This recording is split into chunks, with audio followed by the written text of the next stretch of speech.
Oke, selanjutnya uncontrolled neuronal firing. Ini terjadi pada presynaptic neuron. Sebelumnya kita sudah mengenal adanya presynaptic dan postsynaptic ya. Nah, kalau presynaptic berarti dia pada first order neuron. Kalau postsynaptic nanti ini pada second order neuron. Sehingga presynaptic ini merupakan bagian dari first order neuron. First order neuron itu berarti dia dari misal katakanlah dari jaringan otot ada saraf saraf menuju ke spinal cord, menuju ke PHC posterior horn cell. Ini sebagai first order neuron. Nah, yang di ujung, yang di terminal di akhir dari saraf first order neuron ini disebut sebagai presynaptic neuron. Berarti ini berada di spinal cord. Presynaptic ini akan bersinap, akan bersambung kepada postsynaptic yang ada di sini nantinya. Nah, postsynaptic ini merupakan second order neuron dari spinal cord menuju ke thalamus, ke sistem saraf pusat. Nah, di thalamus. Nah, terjadinya uncontrolled neuronal firing, terjadinya keluarnya neurotransmitter yang terus-menerus yang tidak terkontrol. Keluarnya neurotransmitter yang tidak terkontrol. Neurotransmitter apa yang dikeluarkan ini? Neurotransmitter yang sifatnya mengeksitasi, yaitu neurotransmitter glutamat. Sifatnya mengeksitasi, sifatnya merangsang, menstimulus. Nah, ketika saraf tepi rusak, maka pada terminal presynaptic neuron di first order neuron ini ya, ini akan uncontrolled neuronal firing, akan keluar neurotransmitter yang sifatnya mengeksitasi secara tidak terkontrol, alias keluar neurotransmitter eksitatori atau glutamat ini berlebihan, sangat banyak sekali. Nah, di sini katakan uncontrolled neuronal firing after experimental nerve injury is largely attributed to increased expression of sodium channel. Nah, ketika terjadi kerusakan saraf tepi, maka akan memprovokasi terbukanya voltage sensitive sodium channel. Akan memprovokasi terbukanya voltage sensitive sodium channel. Sehingga sodium akan masuk ke dalam dan dia memprovokasi keluarnya neurotransmitter ini. Bukan saja itu, in addition to sodium channel, bukan hanya sodium channel saja, expression of voltage gate calcium channel is also increased following nerve injury. Ketika saraf tepi ini rusak, maka tidak hanya saluran sodium saja yang terbuka, tetapi juga saluran dari kalsium. Nah, terbukanya voltage sensitive calcium channel. Sehingga ion positif yang masuk bukan hanya sodium, tetapi juga kalsium. Kedua ion positif ini akan semakin memprovokasi semakin banyaknya neurotransmitter yang keluar. Uncontrolled, tidak terkontrol, sangat banyak neurotransmitter yang mengeksitasi seperti glutamat keluar dari presynaptic neuron. Ketika banyak glutamat yang dikeluarkan, glutamat fungsinya untuk mengeksitasi, merangsang, menstimulus. Siapa yang dirangsang, siapa yang distimulus? Postsinaptiknya, nah, saraf yang di depannya sini, yang disambung sini. Nah, ini akan terprovokasi oleh keluarnya neurotransmitter yang mengeksitasi ini. Nah, selanjutnya calcium entry through voltage gate calcium channel is necessary for the release of substance P as well as glutamate from injured peripheral nerves. Nah, kalsium yang masuk tadi dia akan memprovokasi keluarnya neurotransmitter seperti glutamat dan juga memprovokasi keluarnya substan P. Jadi yang dikeluarkan secara tidak terkontrol ada glutamat, dan ada substan P. Di mana glutamat dan substan P ini sama-sama akan menstimulasi, akan mengeksitasi postsinaptik second order neuron dari spinal cord menuju ke thalamus. Selanjutnya, within the dorsal root ganglion, increased expression of the alpha 2 delta subunit of voltage gate calcium channel correlates with onset and duration of allodynia. Pada dorsal root ganglion, tadi kan sudah disinggung bahwa ketika terjadi kerusakan saraf tepi, maka ada perubahan fungsi dari dorsal root ganglion. Dorsal root ganglion ini yang berubah fungsi karena kerusakan saraf tepi ini, dia akan mengeluarkan protein seperti alpha 2 delta ligan. Dorsal root ganglion akan mengeluarkan protein A2 delta ligan. A2 delta ligan ini akan menempati reseptornya dan akan akibatnya saluran dari kalsium ini akan terbuka terus-menerus dalam waktu yang lama. Nah, inilah yang kemudian semakin meningkatnya hipersensitivitas sampai menunjukkan tanda gejala allodynia. Selanjutnya, clinical support of the role of this protein in neuropathic pain arises from the analgesic efficacy of alpha 2 delta voltage gate calcium channel antagonist, gabapentin and pregabalin. Nah, bentuk cara penanganannya pada farmasi, mereka melakukan intervensi pada tingkat enzim, pada tingkat protein seperti ini. Maka ketika diberikan pregabalin atau gabapentin, maka alpha 2 delta ligan ini bisa diangkat dengan diberikannya obat-obatan seperti pregabalin dan gabapentin.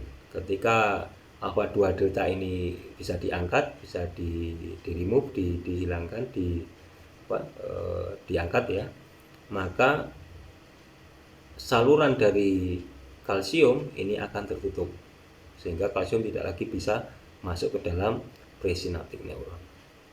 Sehingga keluarnya neurotransmitter ini bisa dikontrol. Nah, ini central sensitization. Nah, ini kemarin kita sudah pernah membicarakan tentang central sensitization. Nah, ini tadi yang saya tunjukkan bahwa ini ada presynaptic dan ada postsynaptic. Presynaptic ini dia ujungnya sampai misal ke otot, dari otot nociceptor pada otot menuju ke spinal cord di PHC. Kemudian dari first order neuron ini kemudian bersambung ke second order neuron. Second order neuron ini berarti dari PHC posterior horn cell di spinal cord menuju ke thalamus misal. Ketika terjadi kerusakan saraf tepi, pada saraf tepi, maka pada ujung first order neuron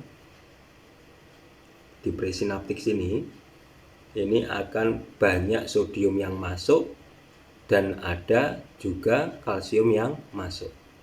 Sodium dan kalsium ini merupakan ion positif, di mana ion ini akan memprovokasi keluarnya neurotransmitter seperti glutamat dan mengeluarkan substan P, memprovokasi keluarnya substan P. Nah, glutamat dan substan P yang keluar ini kemudian dia akan binding pada reseptor-reseptor di postsinaptik. Ketika glutamat dan substan P ini binding melekat pada reseptor-reseptor di postsinaptik di second order neuron, maka saluran-saluran ion positif ini akan terbuka. Ketika saluran dari ion positif ini terbuka, maka ion positif akan masuk ke dalam, sehingga merubah potensial di dalam membran saraf postsinaptik yang tadinya negatif sekarang menjadi positif. Terjadi aktivitas elektris, terjadi aksi potensial, sehingga aktivitas elektris atau aksi potensial ini akan diteruskan ke talamus dan kemudian diteruskan ke korteks sensoris untuk dipersepsikan sebagai nyeri. Keluarnya neurotransmitter seperti glutamat dan substan P ini tidak terkontrol ketika saraf tepi rusak.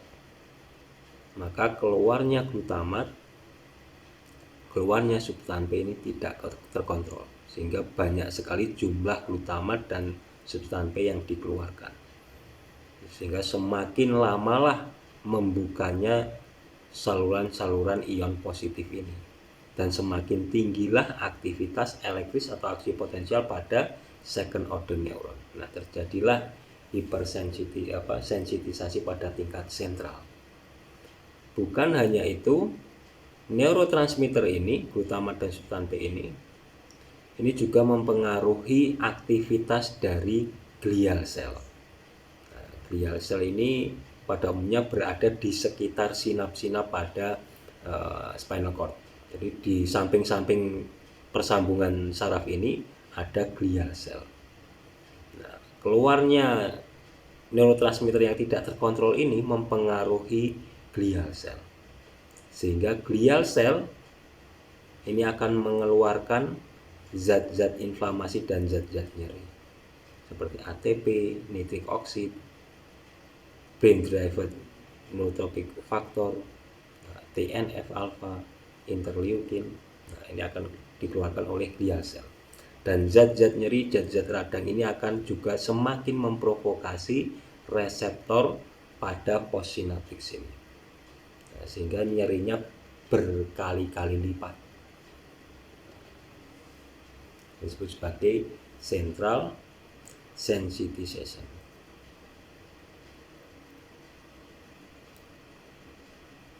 Nah, ini contohnya lagi. Nah, ini ada digambarkan di sini glial cell-nya, ada digambarkan dua, ada mikroglia dan astrosit. Pada dasarnya glial cell seperti mikroglia dan astrosit ini dia pada kondisi normal fungsinya menjaga kesehatan dari persambungan antara pre dan postsinap, sehingga glial cell ini menjaga kesehatan keseimbangan lingkungan dari lingkungan sinap. Ini diseimbangkan karena setiap glutamat yang dikeluarkan oleh presinap untuk memprovokasi postsinap, ketika glutamat ini dikeluarkan kemudian glutamat melekat pada reseptornya, kemudian terbuka saluran ion positifnya, maka glutamat ini tidak menempel terus-menerus pada reseptor di sini, tapi glutamat ini akan terlepas, ditarik oleh mikroglia seperti astrosit seperti ini, kemudian glutamat ini akan diurai menjadi glutamin. Glutamin akan diserap lagi oleh presinaptik. Nah, sehingga glutamat yang menempel ini tidak terus-terusan menempel, dia akan terlepas, ada masa waktunya.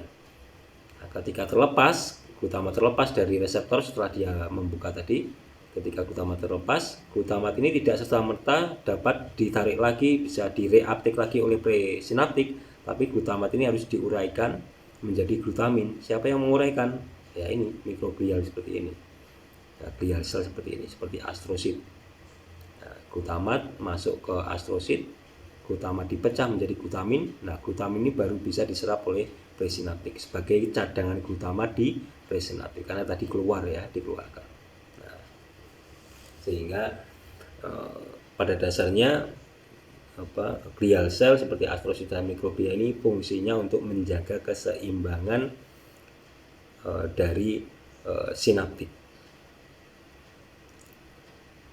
Nah, ketika terjadi kerusakan pada serbus saraf perifer, neuropathic pain, maka pada presynaptic neuron, terminal dari first order neuron ini akan keluar neurotransmitter yang mengeksitasi secara tidak terkontrol, sehingga banyak sekali glutamat dan substan P yang dikeluarkan.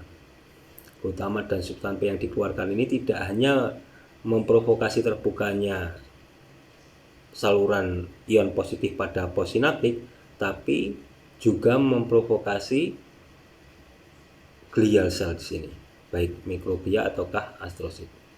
Sehingga glutamat ada yang menuju ke astrosit dan mikroglia. Jumlah yang banyak. Sehingga astrosit tidak mempunyai kesempatan waktu untuk mengkonversi semua glutamat yang keluar, karena keluarnya glutamat dari presinaptik ini tidak terkontrol, sangat banyak sekali. Astrosit tidak mempunyai kesempatan waktu untuk mengolah atau mengurai glutamat yang banyak, sehingga banyak glutamat yang kemudian dia malah meracuni astrosit dan mikroglia, yang kemudian astrosit dan mikroglia ini melakukan defensive mechanism dengan cara apa? Mengeluarkan zat-zat radang, mengeluarkan zat-zat nyeri. Ini sebagai simbol, sebagai alarm bahwa glial cell sedang terancam, sehingga dia mengeluarkan zat-zat radang atau zat-zat nyeri. Zat-zat radang atau zat-zat nyeri yang dikeluarkan oleh astrosit dan mikroglia pada glial cell ini, dia akan semakin memprovokasi postsinaptik. Sehingga nyeri yang dirasakan ini berlipat-lipat. Dikatakan sini hyperexcitability. Eksitasinya terlalu berlebih. Tidak hanya dieksitasi oleh presinaptik, bahkan dieksitasi oleh glial cell.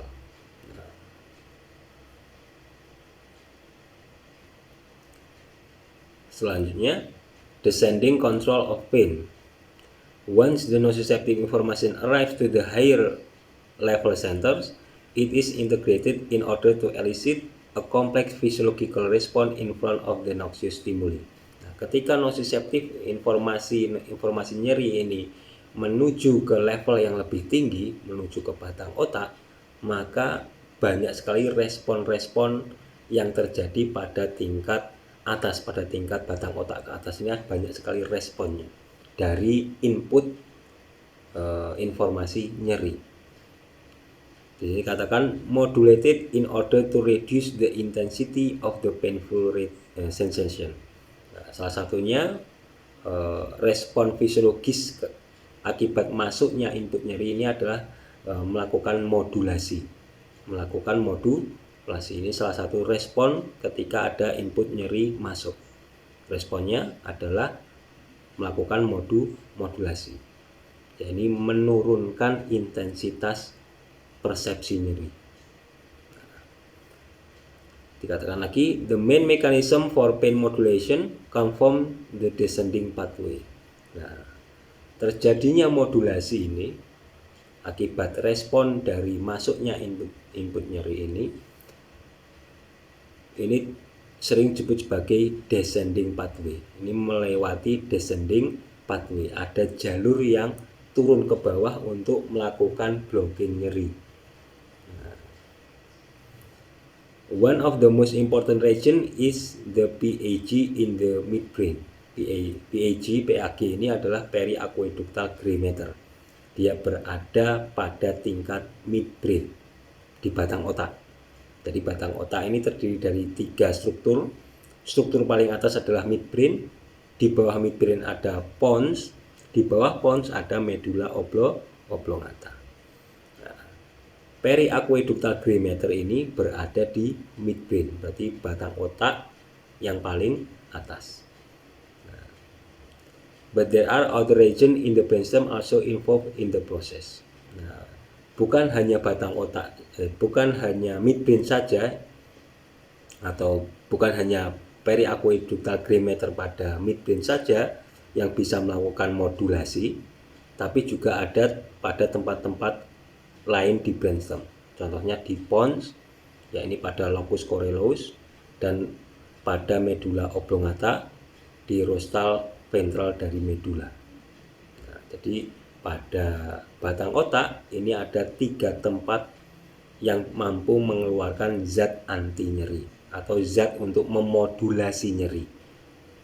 Zat untuk memodulasi nyeri. Untuk yang tujuannya modulasi nyeri ini tujuannya adalah menurunkan nyeri.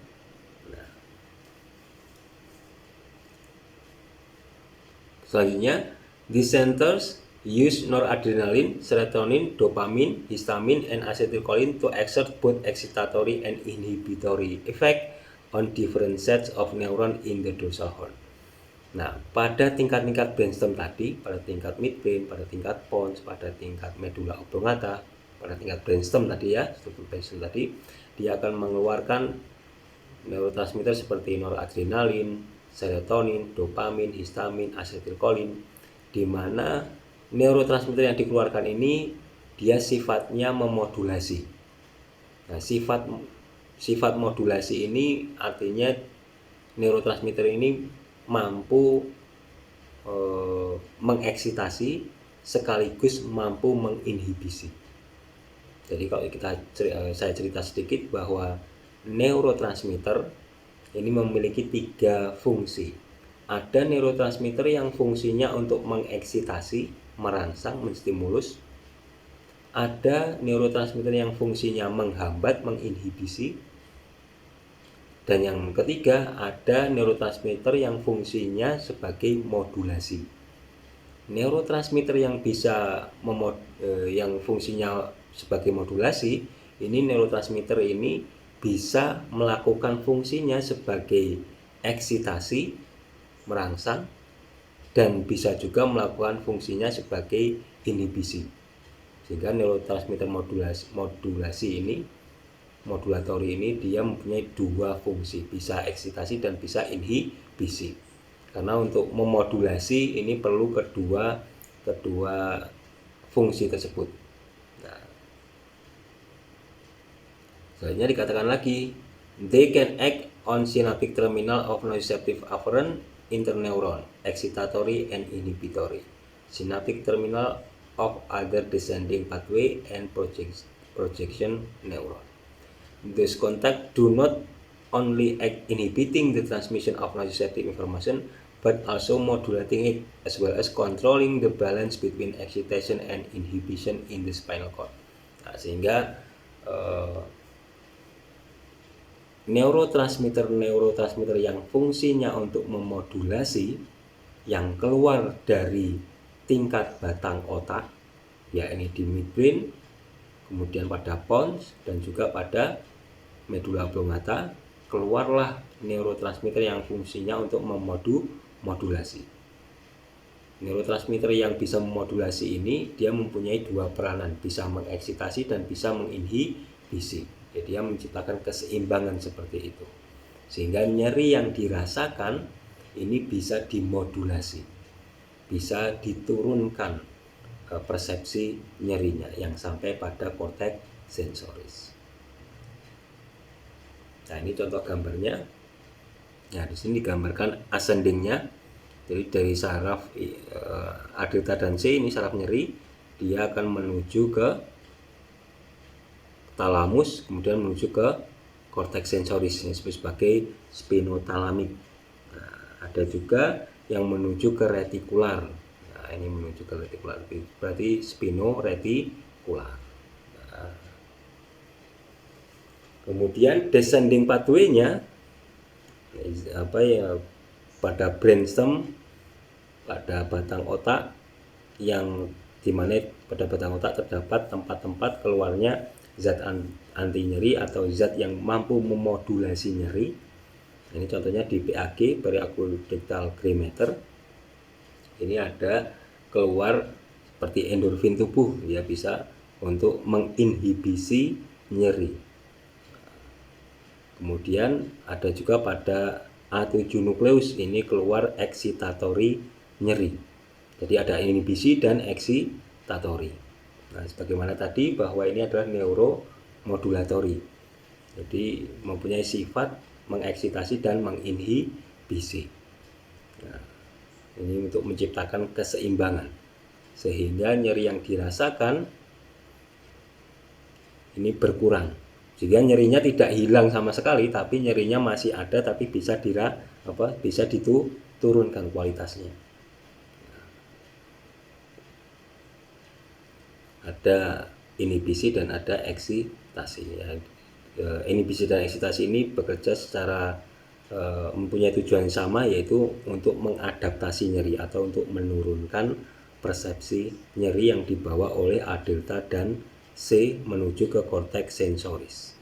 Nah, ini descending pathway-nya pada tingkat midbrain ada periaqueductal gray matter.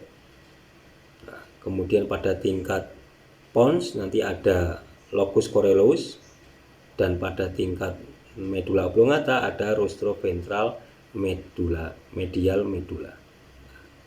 Ini tempat-tempat keluarnya zat-zat anti nyeri atau zat-zat untuk memodulasi nyeri, sehingga nyeri yang dirasakan dapat diturunkan persepsi nyerinya. Selanjutnya, endogenous inhibitory pathway disinhibition. Nah, jadi dikatakan after nerve injury there is loss of pre and postsynaptic inhibition in the spinal cord. Nah, ternyata ketika terjadi kerusakan saraf tepi, kerusakan pada saraf, maka fungsi dari descending pathway ini akan hilang. After nerve injury, there is loss of pre and post inhibition in the spinal cord. This can occur because of death of inhibitory interneuron caused by the excitotoxicity of the lesion. Nah, tadi kita sudah bahas bahwa pada presynaptic neuron, pada first order neuron, ini akan keluar secara tidak terkontrol neurotransmitter yang sifatnya untuk mengeksitasi seperti glutamat, substan P. Nah, keluarnya zat-zat eksitatori ini tidak terkontrol, sangat banyak sekali, sehingga terjadi excitotoxicity, terjadi keracunan neurotransmitter yang sifatnya mengeksitasi. Banyaknya glutamat yang keluar sehingga terjadi keracunan glutamat pada sinaptik tersebut. Nah, sehingga neuron-neuron yang fungsinya untuk menginhibisi, yang fungsinya untuk menurunkan nyeri, memodulasi nyeri, ini akhirnya juga rusak karena keracunan oleh neurotransmitter seperti glutamat. Reduction in the release of inhibitory neurotransmitter from surviving interneuron and reduction in the expression of inhibitory transmitter receptor. Nah, adanya kerusakan pada saraf-saraf yang mengeluarkan neurotransmitter yang fungsinya untuk menginhibisi. Jadi ada saraf yang mengeluarkan neurotransmitter yang sifatnya mengeksitasi seperti pada saraf nyeri, tapi ada juga saraf yang mengeluarkan neurotransmitter yang fungsinya untuk menginhibisi. Nah, saraf yang fungsinya untuk menginhibisi nyeri tadi itu sudah rusak. Nah, sehingga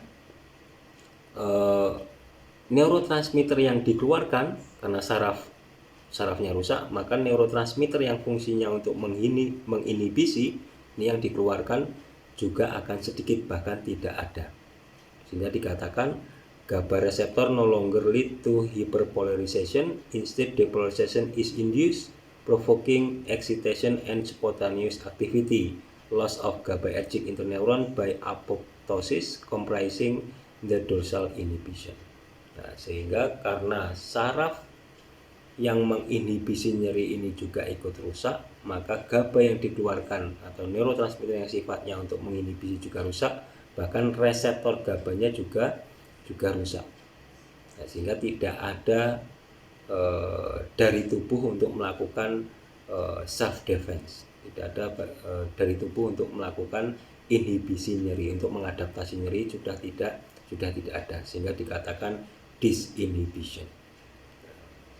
Endogenous inhibitory pathway disinhibition. Kemampuan tubuh dalam mengeluarkan morfin tubuh ini tidak mampu menginhibisi, tidak mampu menghambat informasi nyeri. Karena serabut saraf yang membawa zat-zat modulasi nyeri seperti endorfin ini rusak. Apoptosis. terjadi kerusakan.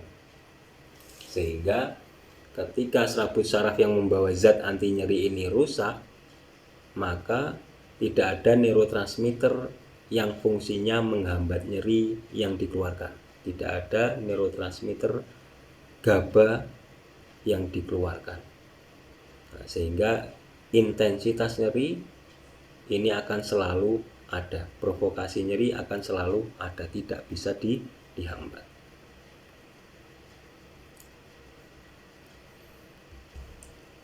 Selanjutnya, neuroplastic changes, ada perubahan neuroplastik. Nah, tadi kita sudah membahas tentang perubahan pada tingkat pada tingkat dorsal root ganglion, kemudian pada tingkat spinal. Kemudian ini ada perubahan neuroplastik pada tingkat korteks. Dikatakan di sini, peripheral nerve injuries result in loss of evoked activity by differentiation in the corresponding cortical map. Nah, kerusakan pada saraf tepi ini menghasilkan hilangnya aktivitas kelistrikan pada saraf. Kerusakan pada saraf tepi ini akan menghasilkan kerusakan atau hilangnya gangguan aktivitas elektris pada saraf yang kemudian akan berpengaruh kepada peta sensoris pada korteks. Nah, dikatakan lagi, then plastic changes occur resulting in reduction of the cortical area representing the denervation part of the body in favor of expansion of adjacent representation from intact sources with hardly discernible somatotopy. Ketika ada kerusakan saraf tepi, rusak total, kemudian terjadi degenerasi, terjadi deaferensiasi, maka informasi sensoris, aktivitas elektris yang menuju somatotopik area tersebut, area yang lesi tersebut, ini akan menurun, akan mengecil. Nah, ini digambarkan misal pada kerusakan saraf sensoris pada jari dan tangan, pada ekstremitas atas. Nah, ketika seperti ini ya, nah, ketika terjadi kerusakan saraf tepi pada jari dan tangan, maka ada perubahan pada korteksnya, di mana peta letak area korteks sensoris tangan dan jari ini lama-lama mengecil, menyempit, dan lama-lama hilang. Sedangkan area sensoris yang masih intak, yang masih ada, yang masih sehat, ini akan mengambil alih daerah atau area korteks sensoris yang sudah tidak dipakai, yang saraf sensorisnya sudah terputus seperti ini. After experimental sensory deafferentiation of one finger in a human patient, the expansion of cortical representation of intact finger is very fast and is recovered in minutes when the sensory block is stopped. Bahkan pada penelitian dilakukan deaferensiasi, melakukan blocking informasi dari saraf sensoris pada jari-jari subjek. Ini subjek sehat ya, dia diinjeksi untuk mematikan aktivitas elektris pada saraf sensoris di jari.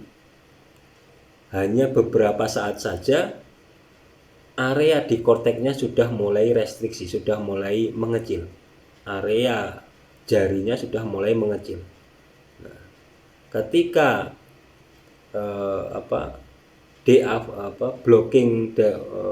blocking dari saraf sensorisnya dihilangkan, sarafnya sudah kembali ke normal, hanya dalam hitungan semenit, hanya hitungan beberapa menit,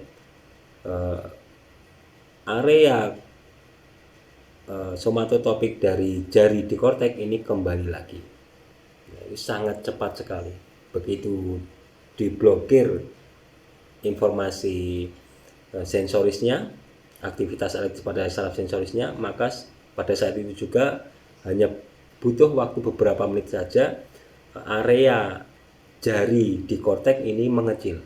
Begitu efek dari blocking dari saraf nyerinya, dari saraf sensorisnya hilang, hanya beberapa detik juga area korteks pada area korteks untuk jari-jari di otak besar ini pada hanya beberapa menit dia akan kembali ke normal. Nah, sangat cepat sekali perubahan plastisitas pada tingkat korteks ketika dilakukan penelitian seperti itu, di blocking aktivitas elektris pada saraf sensorisnya.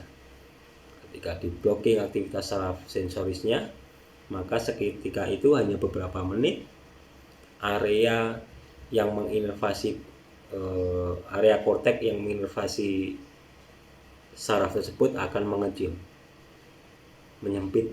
Nah, ketika efek dari blocking aktivitas elektrisnya berhenti, aktivitas elektris saraf sensoris kembali normal, hanya beberapa menit pula korteks yang menyempit tadi dia akan kembali ke normal. Secepat itu korteks melakukan plastisitas. Kemudian on the other hand, amputees suffer a slower brain plasticity for a few weeks to become permanent with reduction of affected area and expansion of adjacent cortical region. Nah, berbeda dengan amputasi, ketika seseorang diamputasi, maka pasien yang setelah diamputasi ini masih bisa merasakan nyeri pada segmen yang diamputasi. Mengapa? Karena saraf nyeri pada jari-jari yang diamputasi ini masih ada, masih terjulur dan masih ada korteks sensorisnya. Butuh waktu beberapa minggu agar korteks sensoris yang menginervasi segmen diamputasi ini butuh beberapa minggu untuk hilang. Nah, untuk diganti dengan segmen yang masih intak, butuh beberapa minggu. Sehingga pada pasien yang baru melakukan amputasi, pasien ini masih bisa merasakan jempolnya sakit, kelingkingnya sakit, nyeri, karena memang pada korteks ini masih ada somatotopiknya.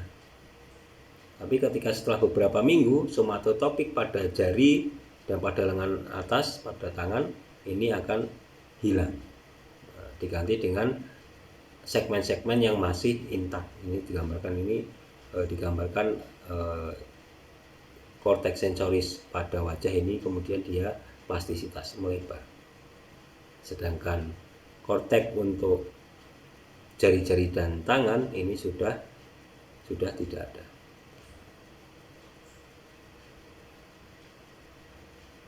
Nah, ini untuk algoritma dari nyeri saraf, dia melewati banyak mekanisme ya, mulai degranulasi dari residen mast cell yang kemudian terjadi inflamasi, kemudian terjadi peningkatan sodium channel, terjadi neuroma, meningkatkan aktivitas dari saraf nyeri, bahkan terjadi peningkatan aktivitas dari simpatis, kemudian adanya kerusakan dari saraf yang membawa neurotransmitter untuk menginhibisi nyeri, sehingga nyeri semakin tidak bisa dimodulasi, tidak bisa diinhibisi.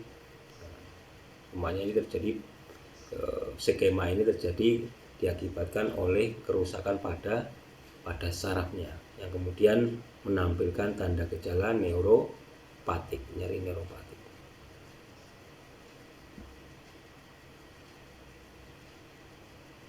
Nah, adapun obat-obatan atau bentuk medikasi yang diberikan kepada pasien-pasien nyeri neuropatik, tadi sudah disinggung di awal bahwa pasien dengan nyeri neuropatik ini sudah tidak lagi mampu diturunkan nyerinya dengan obat-obatan analgesik. Sehingga pasien-pasien yang sudah mengalami nyeri neuropatik ditunjukkan dengan tanda gejala hiperalgesia bahkan allodynia, maka pasien ini sudah tidak lagi efektif diberikan NSAID, sehingga diberikan obat-obatan antidepresan, antikonvulsan, kemudian kalsium channel A2 delta ligand, kemudian sodium channel blockade untuk memblocking sodium channel seperti lidocaine. Sehingga pasien-pasien nyeri neuropatik ini biasanya diresepkan obat-obatan antidepresan, antikonvulsan, kalsium channel A2 delta ligand, gabapentin, pregabalin.